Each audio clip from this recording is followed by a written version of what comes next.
सूर्यस्य च केवलं तस्मै ज्येष्ठाय ब्रह्मणे नमः।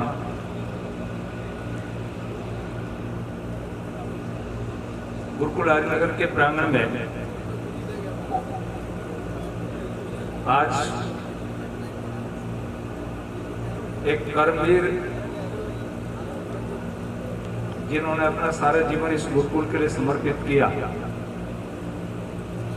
ऐसे व्यक्तित्व के धनी माननीय श्री मान सिंह जी पाठक के इस नागरिक अभिनंदन के अवसर पर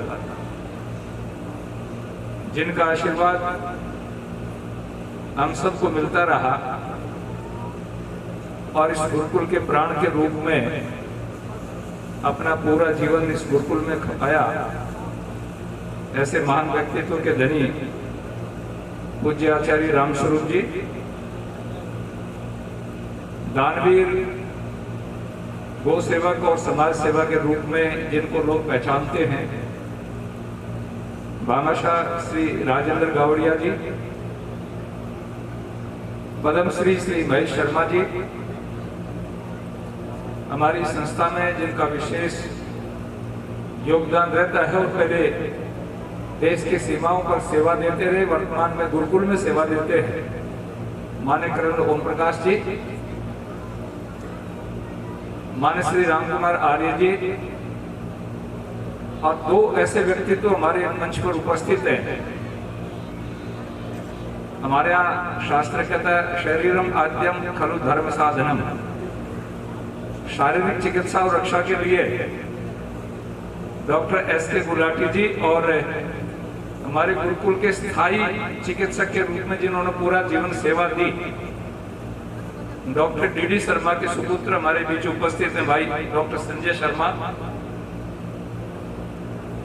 माननीय सरपंच साहब और उपस्थित मंच पर सभी सम्मानित व्यक्तित्व, मेरे सामने उपस्थित सभी स्नातकगण, हमारी सभी माताएं बहनें और प्रिय छात्र और यहाँ उपस्थित सभी आदरणीय बंधुओं, मुझे हमारे श्री इंद्रदेव जी और सुरेश जी शास्त्री जो प्रिंसिपल के रूप में काम कर रहे हैं, उन्होंने 1 महीना पहले सूचित किया कि हम 13 अगस्त को माननीय पाठक जी का अभिनंदन कर रहे हैं। मुझे अच्छा लगा क्योंकि जो आदमी सारा जीवन दे दे उसका सम्मान करना, इस प्रकार के कार्यकर्ताओं को प्रोत्साहित करना होता है। कार्यकर्ता उत्साहित कब होता है? जब उसको सम्मान मिले। तो पाठक जी ने जो समय यहाँ पर दिया है, यहाँ मन से एक बात कही गई कि हम ढूंढते रहे, पाठक जी का फोटो नहीं मिला। मैं कई बार कहा करता हूं, नीम के पत्थर अगर देखने लग जाएंगे तो उस पर भवन नहीं खड़ा हो सकता। जब यहाँ कोई भी कार्यक्रम होता था, पाठक जी व्यवस्था में लगे रहते थे। अगर व्यवस्था करने वाले लोग मंच पर आकर के बैठ जाएंगे तो आपकी व्यवस्था धराशायी हो जाएगी। तो इसलिए आपने हमेशा यही सोचा कि मुझे सेवा करनी है, और जिस आदमी को आईसीयू के अंदर भी गुरुकुल के अनसंग्रह याद आए, आप उससे अनुमान लगा सकते हैं कि उसका गुरुकुल के प्रति कितना समर्पण का भाव है। नहीं तो आदमी जब बीमारी की स्थिति में होता है तो परिवार को याद करता है, बच्चों को याद करता है, लेकिन जिस व्यक्ति को न परिवार की याद आई न और किसी की याद आई, बलवान कह रहा था कि मुझे कहा कि गुरुकुल का अनसंग्रह कौन करेगा। आप इसी से अनुमान लगा सकते हैं। और एक घटना तो देवदत्त जी बैठे हैं, हम दोनों इनके साथ थे, दड़ोली गांव के अंदर अनसंग्रह करने गए हुए थे। पाठक जी हमारे साथ थे। आचार्य जी पाठक जी को बुखार हो गया, और बुखार हो गया तो विचार आया कि भाई वालमपुर चले। अब तो सबके पास गाड़ियां हैं, ये मैं सन 77 की बात आपको बता रहा हूँ, 77 की। न तो गुरुकुल के पास गाड़ी थी, न लोगों के पास गाड़ियां थी, पैदल चलते थे। स्वामी जी के पास खुद एक साइकिल होती थी। दड़ोली से हम पैदल चल पड़े।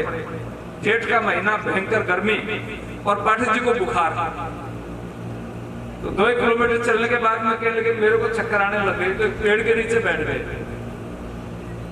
तो एक घोड़ा गाड़ी वाला अपने गाड़ी लेके, खच्चर चलते हैं इधर, अब तो ट्रैक्टर चलने लग गए, उसने अपनी गाड़ी पर रखी, अनाज की वो आदमपुर लेकर के आ रहा था, वो आता दिखाई दिया। तो देवदत्त जी ने खड़े उसको हाथ किया, उसने गाड़ी रोक ली। हमने कहा भाई हमारे गुरुजी हैं, बीमार हो गए, आप इनको बिठा लो। तो इनको बिठा दिया, कहने लगे मैं अकेला तो नहीं बैठूंगा, मेरे ब्रह्मचारी नीचे खड़े रहिए, पैदल चले, मैं बैठूं, मेरे जैसा निकम्मा आदमी हो सकता है क्या? अब उस गाड़ी वाले को दिक्कत खड़ी होगी, मेरे घोड़े का क्या होगा, 3 आदमी बैठ जाएंगे। तो बड़ी मुश्किल से पाठक जी को मनाया हमने कि पाठक जी इसके पास पहले बहुत ज्यादा वजन है, हम धीरे धीरे आ जाएंगे। तो मैं इसलिए कहना चाहता हूं कि बच्चों के प्रति, विद्यार्थियों के प्रति, अपने साथियों के प्रति जो स्नेह भाव है, ठीक है, जब तक कटुता का प्रयोग नहीं किया जाएगा तो निर्माण नहीं हो सकता। या इंजीनियर लोग बैठे हैं, ये राजेंद्र जी तो बड़ी बड़ी सड़कों का निर्माण करते हैं। सड़क के ऊपर ये देखा जाता है कि सड़क के ऊपर कितने टन की गाड़ियां चलेंगी, उसके ऊपर उतनी थिंक दी जाती है, मटेरियल के उतना प्रेशर दिया जाता है, क्योंकि उस पर इतने प्रेशर की गाड़ी चलेंगी। जो गुरु अपने छात्रों को विद्यार्थी जीवन में जितना अधिक प्रेशर देगा वो उतना ऊंचाई का प्राप्त होगा। अपने आसपास गुरुकुल और भी हैं, आप अगर प्रतिशत निकालेंगे तो जितनी ऊंचाइयों को यहाँ के छात्रों ने प्राप्त किया है और लोगों ने प्राप्त नहीं किया। मैं तो विश्वविद्यालय और बड़ी बड़ी इंस्टीट्यूट को एक बात कहा करता हूं कि आप प्रतिशतता की दृष्टि से परिणाम अगर देखेंगे, उसकी प्रोफाइल देखेंगे, तो गुरुकुल के मुकाबले में आपको कहीं प्रोफाइल नहीं मिलेगी। जहां 90% जॉब के रिजल्ट हो, ऐसी संस्था अगर कहीं मिलेगी तो गुरुकुल आर्यनगर ही हो सकता है।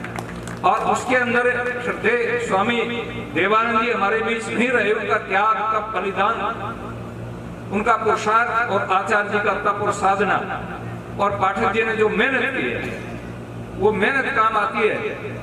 तो मैं आप सभी बंधुओं से निवेदन करना चाहूंगा कि इस संस्था को, कारण क्या है कि आज हमारे यहाँ कोटा और सीकर एजुकेशन की दृष्टि से हब कहलाते हैं। सीकर में 2 लाख स्टूडेंट पढ़ता है। डॉक्टर, इंजीनियर बनाने के लिए, IAS RAS बनाने के लिए वहां बच्चों को लोग पढ़ाते हैं।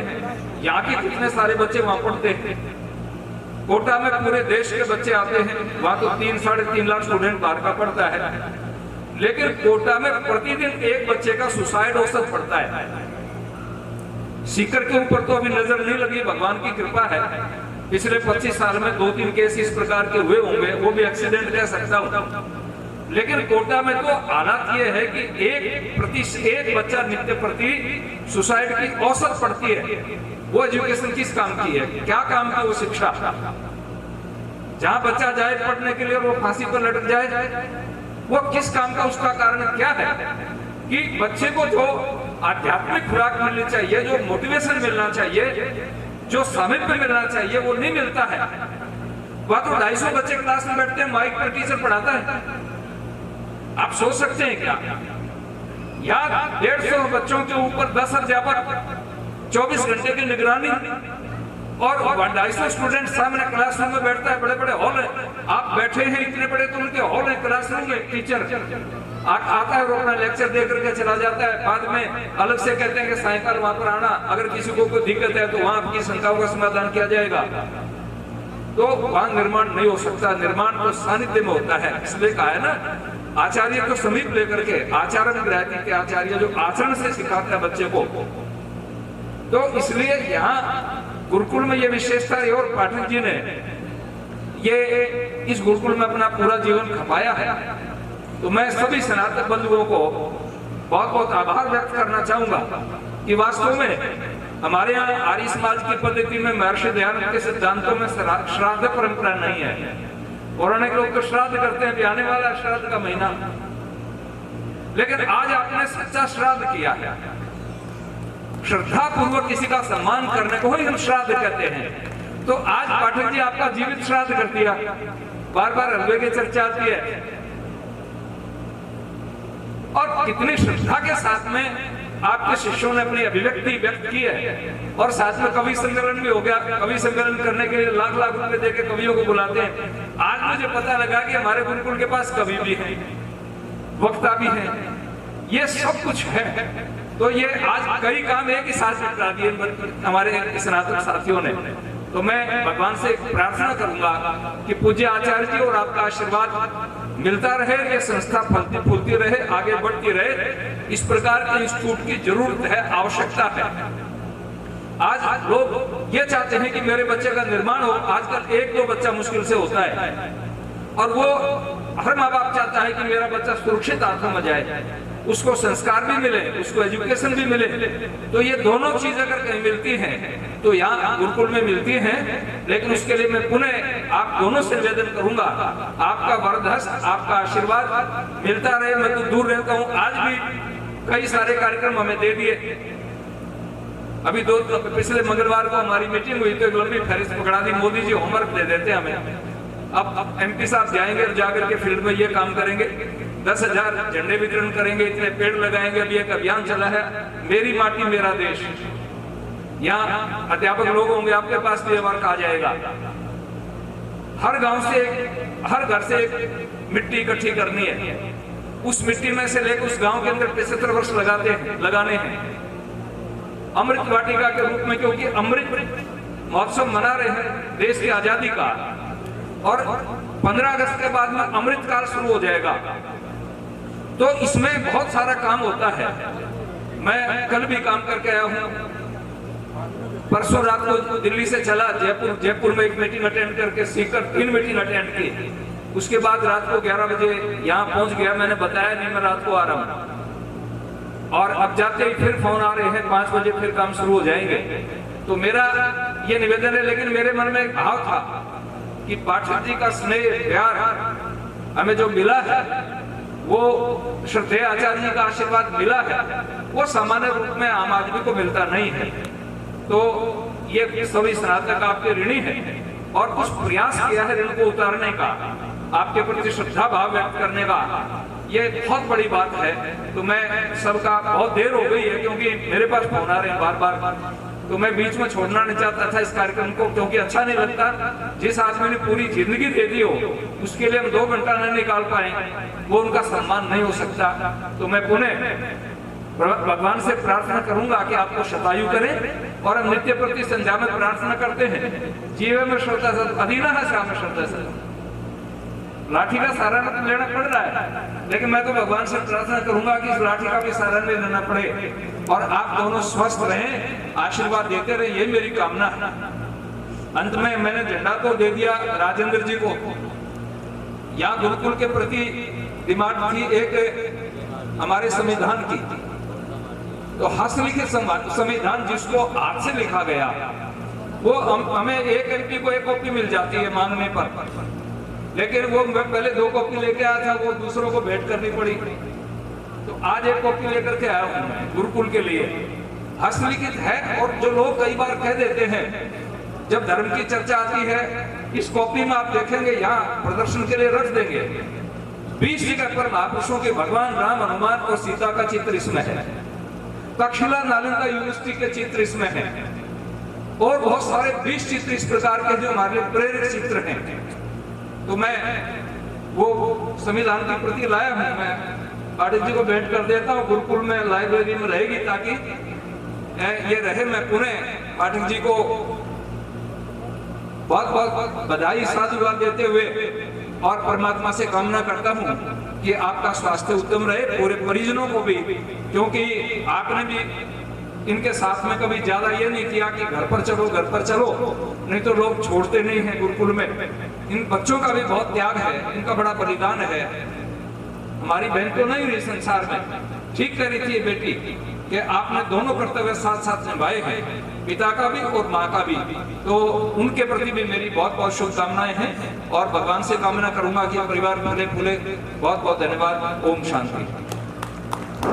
बहुत बहुत धन्यवाद स्वामी जी महाराज। इतना कीमती समय और इतनी व्यस्तता में से जो समय निकाल करके और आपने एक तरह से सम्मान दिया है, ये वास्तव में बधाई के पात्र हैं आप भी। और उम्मीद करते हैं कि भविष्य में भी इसी प्रकार से सहयोग जो है वो आप देते रहेंगे, आशीर्वाद देते रहेंगे। अब जो कुछ महानुभाव हैं जो पाठक जी को सम्मानित करना चाहते हैं, वो कर्म गुलाटी आर्य समाज वो आ जाएंगे। और ये जो बंधु भाई जो भी हैं, एक व्यवस्था के तौर पर आते रहिए और आप सम्मान करिएगा।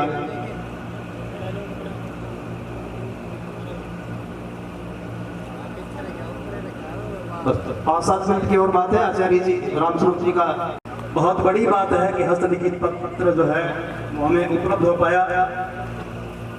अभिनंदन, स्वागत, चलते रहिए, शाबाश।